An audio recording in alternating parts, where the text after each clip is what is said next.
بارش کا ننھا قطرہ بادل سے ٹپکا۔ جب اس نے سمندر کی چوڑائی دیکھی تو شرمندہ ہوا اور دل میں کہا کہ سمندر کے سامنے میری حیثیت کیا ہے؟ اس کے ہوتے ہوئے تو میں نہ ہونے کے برابر ہوں۔ جب اس نے اپنے آپ کو حقارت سے دیکھا تو ایک سیپی نے اسے اپنے منہ میں لے لیا اور دل و جان سے اس کی پرورش کی۔ تھوڑے ہی دنوں میں یہ قطرہ ایک قیمتی موتی بن گیا اور بادشاہ کے تاج کی زینت بنا۔ اپنی آواز کے بجائے اپنے دلائل کو بلند کیجیے۔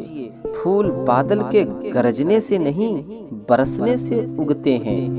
خاموش رہو، صرف خدا ہی تمہارے دل کا بوجھ ہلکا کر سکتا ہے۔ اپنے دل کو اس وقت تک توڑتے رہو جب تک یہ کھل نہ جائے۔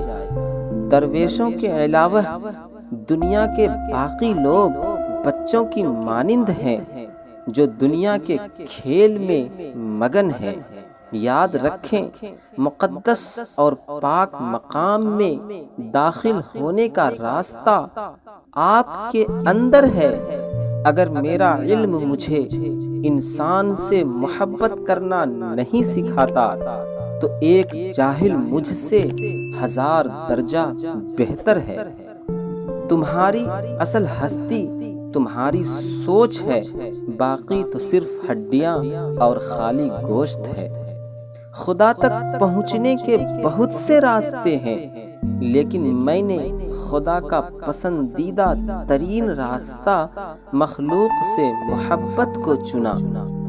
کسی نے مولانا رومی سے پوچھا کہ میرا دل تو بہت چھوٹا ہے اور دنیا کا غم بہت بڑا ہے، اسے اپنے دل میں کیسے سما سکتا ہوں؟ مولانا نے کہا، تمہاری آنکھیں بھی تو بہت چھوٹی ہیں، وہ تو ساری دنیا سما لیتی ہے۔ ایسے ہی اچھے ویڈیوز کے لیے آئی ربانی اردو پروفیشنل چینل کو سبسکرائب کریں اور بیل آئیکن کو بھی دبا دیں۔